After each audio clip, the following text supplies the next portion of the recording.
شکر اللہ کا.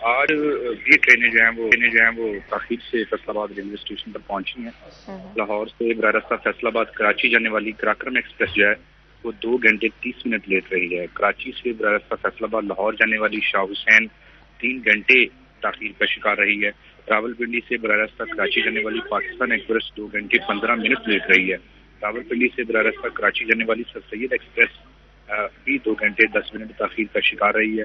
ملت ایکسپریس 2 گھنٹے 30 منٹ. لاہور سے براہ راست کراچی جانے والی غوری ایکسپریس 2 گھنٹے 35 منٹ لیٹ رہی ہے.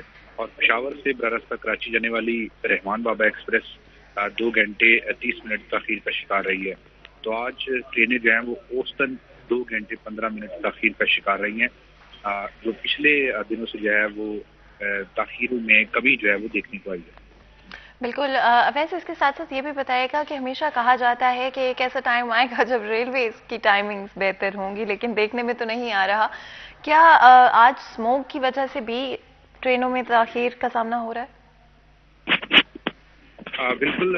اسموگ آج صبح کے اوقات میں جو ہے وہ پنجاب بھر میں دیکھنے کو ملی ہے، لیکن بہت سے شہروں میں اسموگ کی جو ہے وہ کم تھی، جس کی وجہ سے جو ٹرینیں ہیں ان کی تاخیری میں بھی کچھ کمی جو ہے وہ دیکھنے کو آئی ہے. کیونکہ جو ریلوے ٹرانسپورٹ ہے وہ دیگر کی نسبت جو ہے وہ بالکل الگ ہے. ریلوے کا جو ٹریک ہے تو جو ریلوے کا ٹریک ہے جیسے ہی وہ اسموک سے کلیئر ہوتا ہے تو ٹرینوں کی تاخیری میں کمی دیکھنے کو آتی ہے.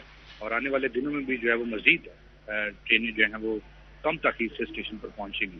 بالکل. بہت بہت شکریہ ویسے اس اپڈیٹ کے لیے. آپ لوگوں نے سنا کہ کس طرح سے ریلویز آج بھی دیر سے ہی چل رہی ہیں. میں ہمیشہ یہ چیز کہتی ہوں کہ اگر ہم ایز اے نیشن ترقی کرنا چاہتے ہیں تو سب سے پہلا سٹیپ ہمارا پبلک ٹرانسپورٹ امپروو کرنا ہوگا. کراچی کے اندر ریسنٹلی کچھ پبلک ٹرانسپورٹ کے نئے انیشیٹوز لانچ کیے گئے ہیں جو کہ ابھی بھی آف کورس آہستہ آہستہ پتہ چلے گا کہ کتنے افیکٹو ہیں اور کتنی عوام کے لیے آسانیاں پیدا کر رہے ہیں. لیکن at the end of the day جب بھی ہم انٹر سٹی ٹریول کی بات کرتے ہیں یا پروونشل یا نیشنل لیول کی جو ٹریولنگ ہے اس کی بات کرتے ہیں تو ابھی بھی چیزیں بہت مشکل ہیں. اسپیشلی اگر آپ کو بسوں کا سفر کرنا پڑتا ہے، اگر آپ ٹرینوں میں سفر کرتے ہیں تو آپ کو ٹائم سے جو ہے نہ تو آپ چلتے ہیں نہ تو ٹائم سے آگے پہنچ پاتے ہیں. کئی دفعہ راستے کے اندر بھی گھنٹوں انتظار کرنا پڑتا ہے. آف کورس جو ہم آپ کو اپڈیٹ دیتے ہیں اس میں تو صرف وہ وقت ہوتا ہے جو آپ یہاں سے لیٹ چل رہے ہیں، جو بھی آپ کی سٹارٹنگ ڈیسٹینیشن ہے. لیکن ایکچوئل میں تو جب آپ آگے راستوں میں جاتے رہتے ہیں تو وہاں پر بھی کئی دفعہ آپ کو پھنسے رہنا پڑتا ہے. کوئی ٹرین کا مسئلہ ہو گیا، ٹرین خراب ہو گئی، کوئی آگے والی کسی اور ٹرین کی دیری کی وجہ سے. At the end of the day government کی طرف سے ان چیزوں کو بہتر کرنے کی ضرورت ہے اور ہمارے پبلک ٹرانسپورٹ کو افیکٹو اور ٹائم پہ چلنے والا اور ٹائم کا پابند بنانے کی ضرورت ہے. تو جی ہمارے ساتھ وکاس موجود ہیں اور بات کر لیتے ہیں موٹر ویز اور ٹریفک کے حوالے سے. السلام علیکم وکاس. جی وعلیکم السلام فاطمہ. کیسے ہیں آپ وکاس؟ الحمدللہ میں ٹھیک ہوں، امید ہے آپ بھی ٹھیک ہوں گے. میں بالکل ٹھیک ہوں الحمدللہ. اور وکاس بتائیے کہ کیا صورتحال ہیں آج موٹر ویز سے سٹارٹ کر لیتے ہیں. کون سی بیٹس اوپن ہیں اور کون سی کلوزڈ ہیں؟ موٹر وے کے حوالے سے فاطمہ آج چونکہ موسم کچھ بہتر ہے گزشتہ روز کی نسبت، تو M4 جو ہے وہ بھی مکمل طور پہ تمام تر ٹریفک کے لیے کھلی ہے، جبکہ M3 جو ہے وہ ہیوی ٹرانسپورٹ کے لیے بند ہے، جبکہ باقی عام ٹریفک کے لیے جو ہے M3 کو بھی کھولا گیا ہے اور شہری اس پہ احتیاط کے ساتھ سفر کر سکتے ہیں. اگر ہم بات کریں اوور آل ٹریفک کے صورتحال کی فیصل آباد شہر میں، وکاس تھوڑا سا بتائیے گا. آج صبح راستے میں کافی ٹریفک نظر آئی مجھے سرگودا روڈ پر. کیا باقی شہر کے بھی یہی حالات ہیں؟ اب بالکل فاطمہ، باقی پورے شہر کی بھی اگر بات کر لی جائے تو خاص طور پہ جو شہر سے باہر دوسرے شہروں کو ملانے والے تمام تر راستے ہیں وہاں ٹریفک جو ہے وہ خاصی مشکلات کا شکار ہے. جس طرح گزشتہ کئی روز سے ہم یہ بتا رہے ہیں کہ کنسٹرکشن ورک جاری ہے، لیکن ٹریفک پولیس کی جانب سے کوئی اسپیشل ڈیوٹی جو ہے وہ تعینات نہیں کی گئی. خاص طور پہ سب سے زیادہ مشکلات کی اگر بات کر لی جائے تو جھنگ روڈ، چونکہ ایئرپورٹ سے آنے والے شہری اور ایئرپورٹ کے لیے جانے والے شہری جو ہے وہ جھنگ روڈ کا استعمال کرتے ہیں، جس کے باعث خاصا رش رہتا ہے جھنگ روڈ پہ. تو ون سائیڈڈ کنسٹرکشن کے باعث جو ہے سنگل روڈ سے گزارا جا رہا ہے تمام تر ٹریفک کو، اور آنے اور جانے والی ٹریفک جب ایک ہی روڈ پہ آتی ہے تو خاصی مشکلات جو ہے وہ شہریوں کو درپیش ہیں. بہت سست روی سے گزرنا پڑتا ہے. کم سے کم 5 کلومیٹر کا جو حصہ ہے اور اس 5 کلومیٹر کے حصے میں سے شہری جو ہے وہ کوشش یہی کرتے ہیں کہ جتنی جلدی ہو سکے گزرا جائے، اور اسی جلدی کی بنا پر پھر ٹریفک جو ہے وہ گھنٹوں تک جام رہتا ہے. اسی طرح اگر ہم بات کر لی جائے سمندری روڈ کی تو سمندری روڈ پر بھی روشن والا جھال کے قریب جو ہے وہ روڈ کی تعمیر جاری ہے. اب ایک نیا روڈ جو تعمیراتی کاموں میں شامل ہوا وہ جھمرا روڈ ہے، جسے عبداللہ پور سے لے کے نگہبان پورہ پھاٹک تک جو ہے وہ ون سائڈ روڈ سے ڈبل روڈ ٹریفک جو ہے گزاری جا رہی ہے، جس سے شہریوں کی مشکلات میں مزید اضافہ ہو رہا ہے. بالکل. اور وقاص صاحب کو آئیڈیا ہوگا کہ اسکول کی چھٹی کے وقت بڑا رش دیکھنے کو ملتا ہے، اسپیشلی اگر ہم کینال روڈ کی بات کریں یا سوسا روڈ کی بات کر لیں، یا پھر ساتھ ہی ساتھ جڑا والا روڈ پر بھی اور ستیانہ روڈ پر بھی کافی ٹریفک دیکھنے کو ملتی ہے. کیا آج بھی کچھ اسی طرح کے صورتحال ایکسپیکٹ کیے جا رہے ہیں؟ بالکل. اسکول کی اسمبلی کے وقت بھی یہی صورتحال رہی آج، اور چھٹی کے وقت بھی اسی طرح کی صورتحال جو ہے وہ ممکنہ طور پہ رہے گی. چونکہ ٹریفک پولیس کی جانب سے ایک انیشیٹو لیا گیا تھا کہ جتنے پرائیویٹ اسکول اور گورنمنٹ اسکول جو مین شاہراہوں پہ آتے ہیں ان کے سیکیورٹی گارڈز کو جو ہے ٹریفک پولیس اہلکاروں کی طرف سے ٹریننگ دی جائے گی، تاکہ وہ خود بھی چھٹی کے اوقات میں اسکول کے باہر جو ہے وہ ٹریفک کو کنٹرول کر سکے. اس حوالے سے جو ہے ابھی کچھ سیکیورٹی گارڈز کی ٹریننگ مکمل ہو چکی ہے، جبکہ کچھ ابھی بھی باقی ہیں تاحال، جن کی ٹریننگ کا سلسلہ وقفے سے جاری ہے.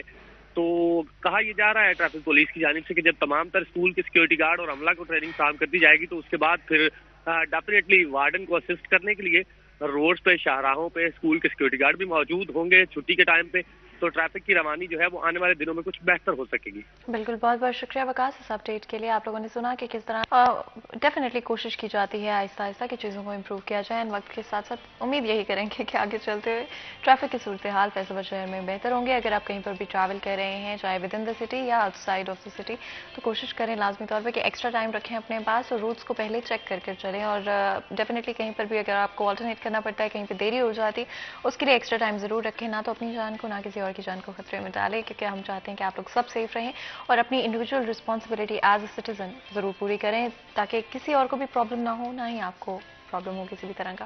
ساتھ ہی ساتھ آگے بڑھتے آپ کو پتہ ہے ہماری ہمیشہ کوشش رہتی ہے کہ فیصل آباد شہر کے ڈفرینٹ ایشوز کے حوالے سے بات کریں. فیصل آباد شہر کی انڈسٹری پچھلے کچھ وقت میں ہمیں کافی ایوالو ہوتی ہوئی نظر آئی ہے. کچھ چیزیں بدلی ہیں اور کچھ چینجز بڑے پازیٹیو ہیں، بڑی اچھی چیزیں بھی ہم نے انڈسٹری کے حوالے سے ہوتی ہوئی دیکھی ہیں، جس میں فیڈمک شامل ہے. اسپیسیفک اکنامک زونز بنائے گئے ہیں جس کے اندر آپ کو سبسڈائز ریٹس کے اندر کافی ساری چیزیں موجود مل رہی ہیں، لونز دیے جا رہے ہیں، کچھ ایکسٹینڈڈ پیریڈ کے لیے وقت دیا جا رہا ہے لوگوں کو کہ وہ آہستہ آہستہ جو ہے اپنی پیمنٹس کو ادا کر سکتے ہیں، جو کہ کافی اچھا انیشیٹو ہے. اسپیشلی انوائرمنٹ کے حوالے سے دیکھیں تو شہر سے باہر انڈسٹری کو موو کرنے کی کوشش کی جا رہی ہے آف کورس، تاکہ چیزیں اور آسان ہو جائیں شہریوں کے لیے جن کو کنٹینیوسلی کیمیکل پولوشن، چاہے وہ ہم پانی کے ذریعے یا ہوا کے ذریعے بات کریں، اس سے بچانے کے لیے بھی یہ اقدامات اور یہ سٹیپس جو ہیں وہ اٹھائے جا رہے ہیں. انٹرنیشنل انٹرسٹ بھی دکھایا گیا ہے، بہت سارے بڑے برانڈز مینوفیکچرنگ کے لیے اپنے پلانٹس پاکستان کے اندر لا رہے ہیں، جس کا مطلب ہے امپلائمنٹ بھی بہتر ہوگی، چیزیں بہتر ہوتی نظر آئیں گی. لیکن پھر بھی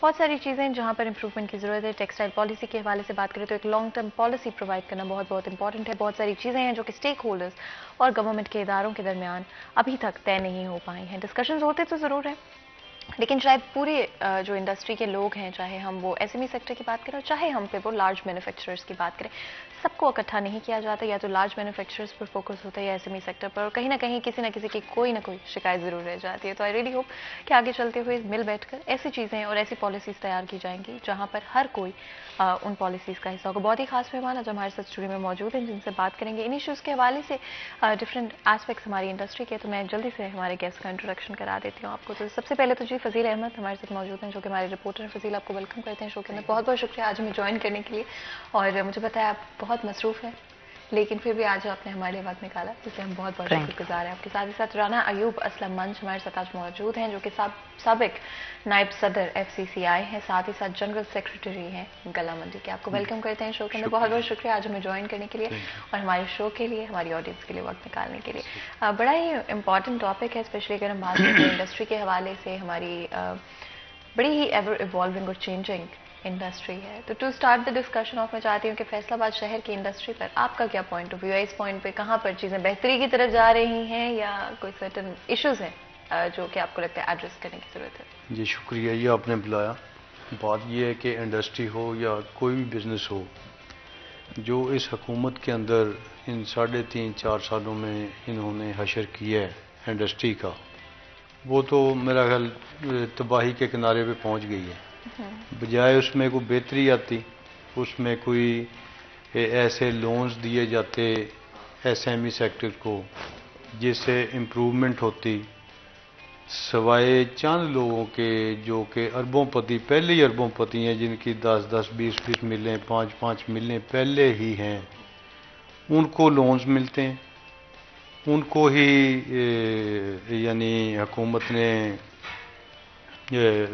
فائدہ دیا ہے، جبکہ جو چھوٹا سیکٹر ہے ہمارا SME، اس کو نہ کوئی لون ملا ہے، نہ اس کو فیسیلیٹیٹ کیا گیا ہے، اور ساری جو ہمارا سسٹم ہے، یہ ہماری انڈسٹری لومز کی ہے، ساری لومیں بند ہو رہی ہیں، کپڑا مہنگا ہو رہا ہے، کوئی سمجھ نہیں آ رہی، ہماری غلہ منڈی کے متعلق جو ہماری انڈسٹری ہے وہ بند پڑی ہے، جس سیکٹر کی بھی جو انڈسٹری ہے، بجائے اس کو کوئی ریلیف دینے کے، کوئی اس کو فیسیلیٹیٹ کرنے کے، اس کے کوئی مسائل کو کم کرنے کے لیے پالیسی بنائی جاتی، اس کے الٹ پالیسیز بنی ہیں، جس کی وجہ سے انڈسٹری بحران کا شکار ہے، جتنا بھی تاجر ہے وہ بحران کا شکار ہے، مہنگائی ان سے کوئی کنٹرول نہیں ہو رہی، ڈالر ان سے کوئی کنٹرول نہیں ہو رہا، پیٹرول کا ریٹ کہاں چلا گیا، بجلی کا ریٹ کہاں چلا گیا، کیسے کام چلے گا، کیسے لوگ سروائیو کریں گے، یعنی سمجھ سے باہر ہے۔ بالکل، اینڈ آف کورس وزیر میں چاہتی ہوں آپ بھی اس پہ کامنٹ کریں، آپ کا کیا خیال ہے؟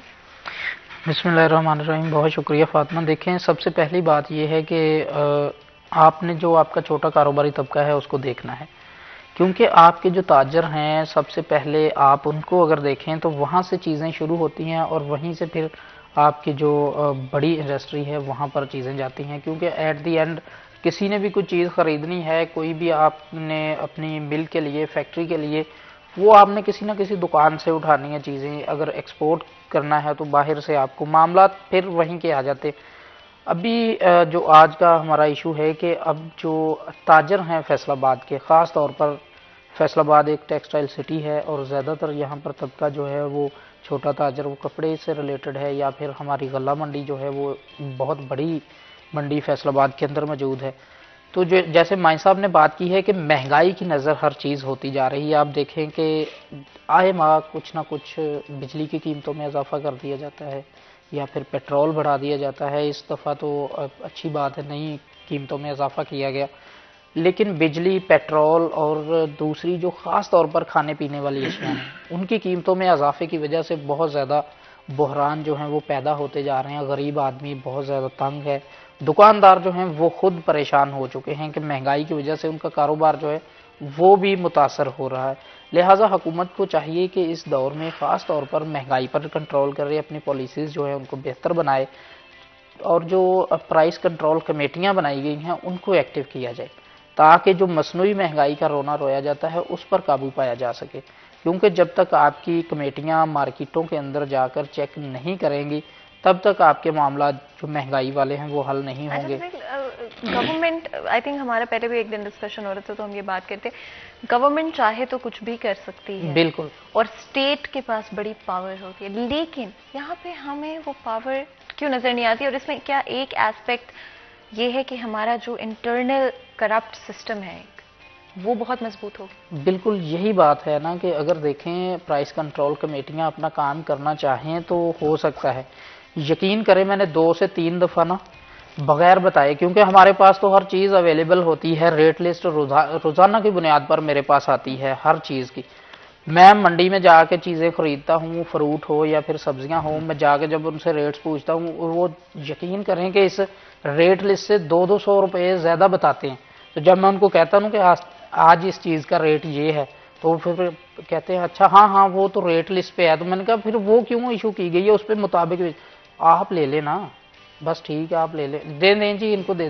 مطلب یہ کہ ان کو لگتا ہے کہ اس بندے کو پتا ہے تو اس کو اسی ریٹ پہ دے دو، نہیں پتا تو وہ عوام کو لوٹ رہے ہیں۔ اس میں میں پہلے بھی کہتا ہوں کہ ہماری عوام کا بھی قصور ہے، ہماری حکومت کا بھی قصور ہے، دونوں سائڈز پہ چینجنگ کی ضرورت ہے، جب تک ہم دونوں اپنے آپ کو چینج نہیں کریں گے، حکومت اپنی پاور نہیں دکھائے گی، عوام خود کو ٹھیک نہیں کرے گی، حالات بہتر نہیں ہوں گے۔ جی آئی تھنک یہاں پر پوائنٹ یہ ہے کہ ہر جگہ پر امپروومنٹ کی ضرورت ہے، اور بہت کچھ اور ایسپیکٹس بھی ہیں جن کے بارے میں بات کریں گے، لیکن اس سے پہلے بریک لیتے ہیں، بریک کے بعد حاضر ہوں گے، کہیں مت جائے گا ہمارے ساتھ۔